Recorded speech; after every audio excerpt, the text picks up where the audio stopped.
అందరికీ నమస్కారం. ఇప్పుడు అందిన వార్త. దేశమంతా షాక్. పట్టపగలే 25 కోట్లు చోరీ, అందరూ చూస్తుండగానే అంటూ వార్తలైతే వస్తున్నాయి. మరి దాని గురించి వీడియో చేయడం అయితే జరుగుతుంది. ఫ్రెండ్స్, వీడియో స్కిప్ చేయకుండా చివరి వరకు చూడండి. అలా అయితేనే మీకు పూర్తి ఇన్ఫర్మేషన్ అనేది అందుతుంది. అలానే చాలామంది చూస్తున్నారు కానీ సబ్స్క్రైబ్ చేయడం మర్చిపోతున్నారు. దయచేసి సబ్స్క్రైబ్ చేయండి. అలానే లైక్ చేయండి. ఇంకా లేట్ చేయకుండా వీడియోలోకి అయితే వెళ్ళిపోదాం.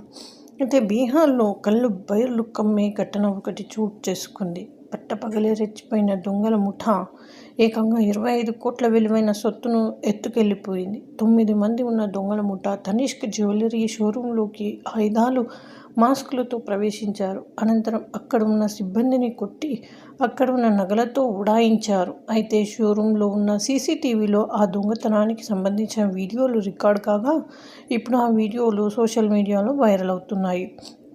ఆ ప్రాంతంలో ఉన్న తనిష్క్ గోల్డ్ షోరూంను దాని యజమాని ఎప్పటిలాగే సోమవారం కూడా ఉదయం 10 గంటలకు తెరిచారు. అయితే ఆ తర్వాత కొద్దిసేపటికి 9 మంది గుర్తు తెలియని వ్యక్తులు షోరూంలోకి చొరబడ్డారు. వారు హెల్మెట్, మంకీ క్యాప్లు ధరించి చేతుల్లో తుపాకులు పట్టుకుని పక్కా ప్లాన్ ప్రకారం ఆ గోల్డ్ షోరూంలోకి దూరారు. అనంతరం అక్కడ ఉన్న సిబ్బంది కస్టమర్లపై తుపాకీలు గురిపెట్టి భయపెట్టారు. దీంతో వారంతా బిక్కుబిక్కుమంటూ భయాందోళనకు గురయ్యారు. ఈ చోరీలో దాదాపు 25 కోట్ల విలువైన బంగారం ఆభరణాలు చోరీకి గురైనట్లు సంబంధిత యాజమాని పోలీసులకు ఫిర్యాదు చేశారు. తనిష్క్ షోరూంలోని నగలను అపహరించే క్రమంలో అక్కడ ఉన్న సిబ్బందిలో ఒకరిపై దుండగులు దాడి చేశారు.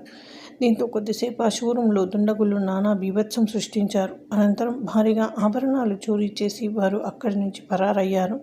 వెంటనే తనిష్క్ గోల్డ్ షోరూం యజమాని పోలీసులకు ఫిర్యాదు చేశారు. సమాచారం అందుకున్న వెంటనే రంగంలోకి దిగి సంఘటనా స్థలానికి చేరుకున్నారు పోలీసులు. దర్యాప్తు చేపట్టారు. అయితే పోలీసులు వచ్చేసరికి అక్కడి నుంచి నిందితులు పరారయ్యారు. ఇక నిందితులను పట్టుకునేందుకు వారిని వెంబడిస్తూ వెళ్లిన పోలీసులు దుండగులపై కాల్పులు జరిపారు. ఈ కాల్పులో 2 నిందితులకు గాయాలైనట్టు పోలీసులు వెల్లడించారు. అయితే ఈ చోరీలో షోరూంలోని బంగారం, వెండి, ఇతర ఆభరణాలే కాకుండా డబ్బును కూడా నిందితులు ఎత్తుకుపోయినట్లు షోరూం మేనేజర్ పోలీసులకు వివరించారు. అయితే కాజేసిన డబ్బు ఎంత ఉంటుంది అనేది ఇంకా తెలియాల్సి ఉందని తెలిపాడు. ఈ ఘటనపై కేసు నమోదు చేసిన పోలీసులు దర్యాప్తును ముమ్మరం చేశారు. పరారీలో ఉన్న నిందితులను పట్టుకునేందుకు స్పెషల్ టీమ్స్ ఏర్పాటు చేసి గాలింపు చేపట్టారు.